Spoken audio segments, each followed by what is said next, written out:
Harrison Bergeron is a science fiction dystopian short story by Vonnegut. Originally published in the Magazine of Fantasy and Science in October of 1961. The story takes place in 2081 CE in the United States, where the government in charge has enacted new legislation to make everyone equal. The government enforces handicaps onto the people to accomplish the goal of equality. The handicaps consist of metal headphones that make a variety of loud sounds to prevent higher-level thinking, ankle weights for those who are too agile, and many other mechanical contraptions that prevent people from using their full potential.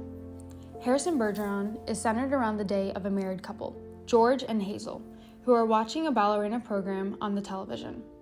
During the program, they witness their son Harrison start an uprising against the government, which is quickly stopped. However, because of their handicaps, they are not able to process what they witness for long, and life goes on as usual. In the same month that Vonnegut published Harrison Bergeron, President Kennedy appointed a 26-member panel that was tasked with conducting research and creating solutions to the problems that were experienced by those with disabilities. This is no coincidence. Before the panel and Vonnegut's Harrison Bergeron, there was a slow uprising towards more civil rights to those who were disabled, which sparked an idea in Vonnegut. Vonnegut wanted to explore the idea of how the search and enforcement of too much equality could have detrimental effects on society. Vonnegut explores the idea that by forcing equality, it can actually create more inequality by comparing the lives of different characters and presenting an extreme version of equality. Harrison Bergeron is set in a society where being extraordinary in any aspect is looked down upon. Residents in the United States are cherished and valued if they are completely average. George has above average intelligence, so he's forced to wear metal handicap headphones on his ears, which send out loud, sharp noises every 20 seconds in order to make sure that George and people like him do not take unfair advantages of their brain. On the other hand, Hazel has what is considered average intelligence, which means that she cannot think of anything for more than short bursts at a time. While George and Hazel may have a life together, they do not share the same experiences because of the presence of the forced handicaps.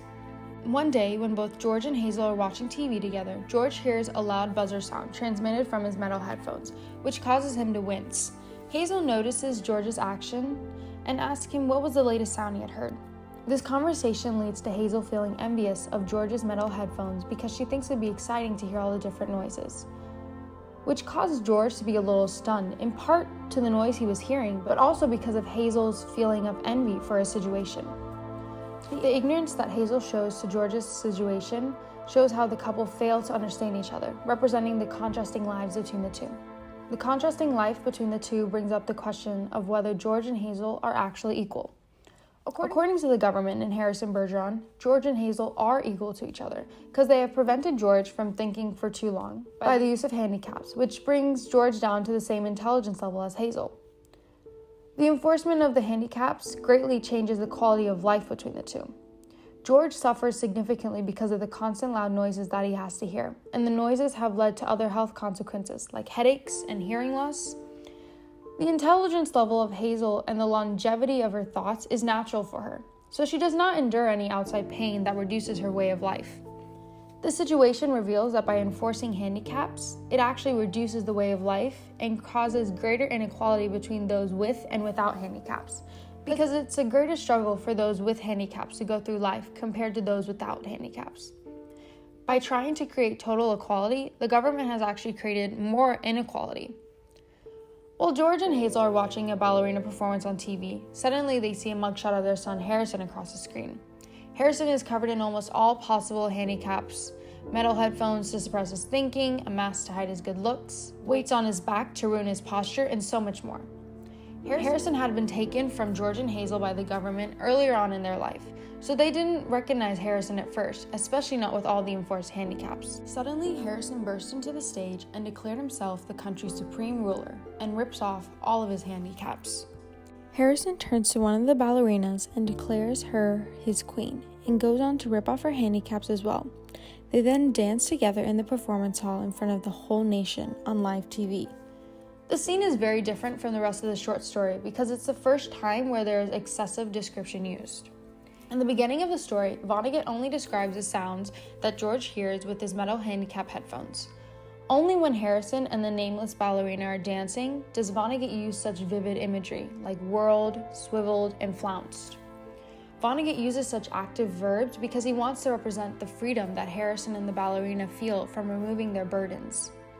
Vonnegut even uses the metaphor of how the two spun so high that they kissed the ceiling, representing how they do not only feel physically free, but mentally free as well. The sense of freedom is short-lived because the government goes on to shoot both Harrison and the ballerina down. This act by the government showcases how with the enforcement of too much government control, there can be horrible consequences. After this act, Vonnegut retreats back into his technique of using minimal description. Vonnegut uses minimal description when describing handicaps and uses excessive description when there is no handicaps. The inverse relationship between the two is Vonnegut trying to display how the search for equality is causing there to be more harm than good. Vonnegut's experience of living through a revolutionary time for those who are disabled gave him the idea of how the search for total equality can have horrible consequences. By providing this different perspective through the vessel that is Harrison Bergeron, it forces people to think if total equality is even possible. And if it is, how would the United States achieve it? And at what cost?